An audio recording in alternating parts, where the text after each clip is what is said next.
Magandang gabi po, Luzon, Visayas at Mindanao.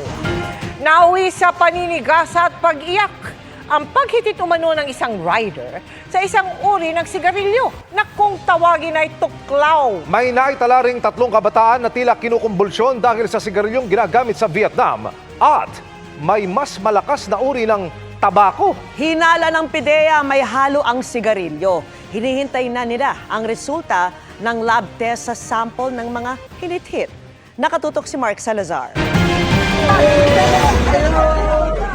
Viral ngayon ang video ng lalaking ito na tila naninigas at umiiyak habang hawak ng ilang tao sa lungsod ng Taguig. Ang lalaki, pinahit-hit umano ng isang rider ng sigarilyo na kung tawagin ay tuklaw.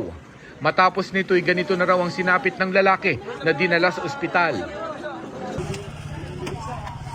Bago yan, ay may insidente na rin ng 3 kabataan na nakuhanan ng video habang tila kinukumbulsyon sa tabing kalsada matapos din umanong humit-hit ng tuklaw na tinatawag ding black cigarette. Nangyari yan sa Puerto Princesa sa Palawan. Ayon na rin po doon sa 2 minors natin na victims, after nilang hit-hitin yung alleged dinidescribe nila na cigarette, doon na po nagsimula mag-iba yung pakiramdam nila at yun na po, mag-start na po yung seizure-like episodes nila o yung panginginig ng katawan nila na hindi nila makontrol. Ang PIDEA o Philippine Drug Enforcement Agency alam na rin ang mga insidenteng ito ng mga kabataang ikangay na tuklaw. Ayon sa PIDEA, ang tuklaw ay nanggagaling sa Northern Vietnam at tinatawag doon na tuok lao. Ang uri ng tabakong gamit dito mas malakas kaysa ordinaryong sigarilyo. Ayon sa Agence France Presse, ang tuok lao ay karaniwang hinihit-hit gamit ang malalaking bamboo pipe.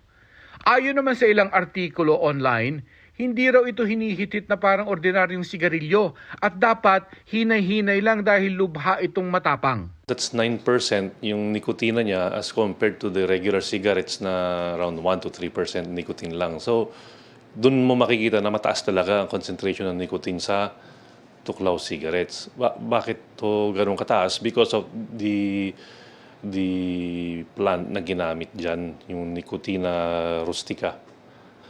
As compared to Nicotina tabacum, na yan yung ginagamit for ordinary cigarettes. Hinihintay ng PIDEA ang resulta ng lab test ng sample ng hinit-hit na mga nangisay na kabataan.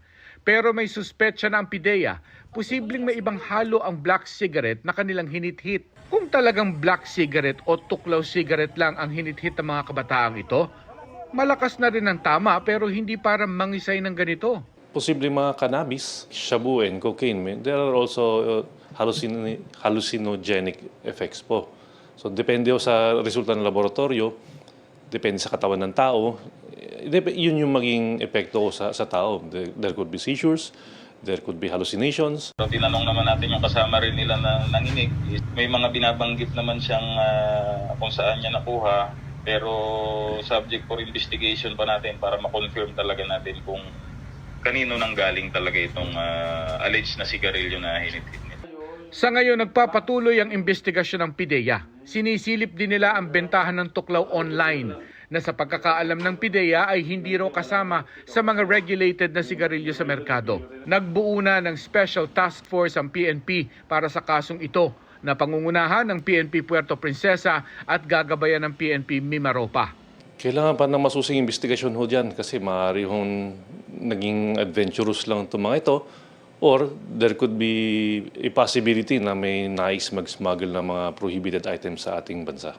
Para sa GMA Integrated News, Mark Salazar, nakatutok 24 oras.